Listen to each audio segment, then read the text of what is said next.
আসসালামু আলাইকুম রহমতুল্লাহি ওয়া বারাকাতুহু। এই পাহাড়টির নাম হচ্ছে জবলে মালাইকা। এই পাহাড়টি অত্যন্ত বরকতপূর্ণ। এই মাঠ বদর প্রান্তে পাশে অবস্থিত। এই পাহাড়টি জবলে মালাইকা অর্থাৎ ফেরেশতাদের পাহাড়। এই পাহাড়ে বদরের যুদ্ধের দিনে আল্লাহ পাক রব্বুল আলামিন মুসলমানদের সাহায্যের জন্য আল্লাহ পাক রব্বুল আলামিন আসমান থেকে ফেরেশতা নাজিল করেছিলেন।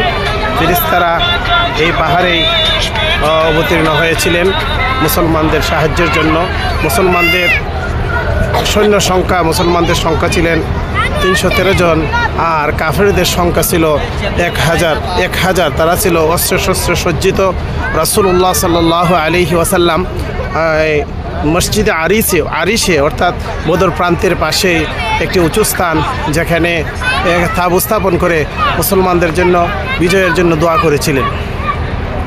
আল্লাহর কাছে দোয়া করেছিলেন, আল্লাহ এই 313 জন মুজাহিদ, এই 313 জন মুসলমান, এরা যদি আজকে পরাজিত হয়, তাহলে এই আপনার পৃথিবীতে আপনার নাম নেওয়ার মতো, আল্লাহর ইবাদত করার মতো আর কোনো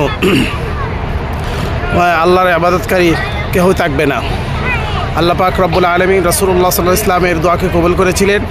আর মুসলমানদের মনোবল চাঙ্গা করার জন্য, মুসলমানদেরকে সাহায্য করার জন্য আল্লাহ পাক রব্বুল আলামিন আসমান থেকে ফেরেশতা নাজিল করেছিলেন। এই পাহাড়েই ফেরেশতারা অবতরণ করেছিলেন জিবরাইল সালাতু ওয়াস সালামের নেতৃত্বে। এই জন্য এই পাহাড়টিকে জবলে মালাইকা বলা হয়। এই পাহাড়টিতে আমরা আজকে আসলাম। আজকে 18 ডিসেম্বর 2024 ইংরেজি। মদিনা মুনাওয়ারা থেকে 160 কিলোমিটার দূরে বদর প্রান্তরের পাশে এই পাহাড়টি অবস্থিত। আমাদের সকলের জন্য, আপনাদের সকলের জন্য আমরা দোয়া করলাম। আমাদের জন্য দোয়া করবেন। মদিনা মুনাওয়ারার বদর প্রান্তর থেকে। আসসালামু আলাইকুম ওয়া রাহমাতুল্লাহি ওয়া বারাকাতুহু।